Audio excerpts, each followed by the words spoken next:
Shalom, shalom, Bwana Yesu apewe sifa. Ni ibada ya maombi ya asubuhi. Biblia inasema katika Mhubiri 11:6, panda mbegu zako asubuhi.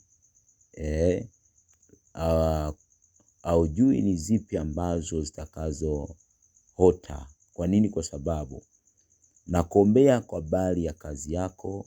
Wewe unafanya kazi, wewe unafanya biashara, wewe mfugaji, wewe mwenye kilimo na watu wa design tofauti.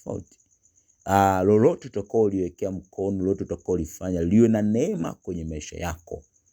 Haijalishi chochote utakachokitenda, ninatabiri kwa mamlaka jina la Yesu, viwe na neema, viwe na baraka.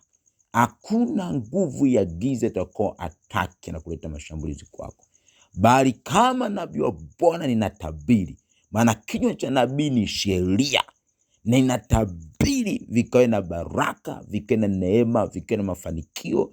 Lolote utakalofanya likasonge mbele kwa jina la Yesu.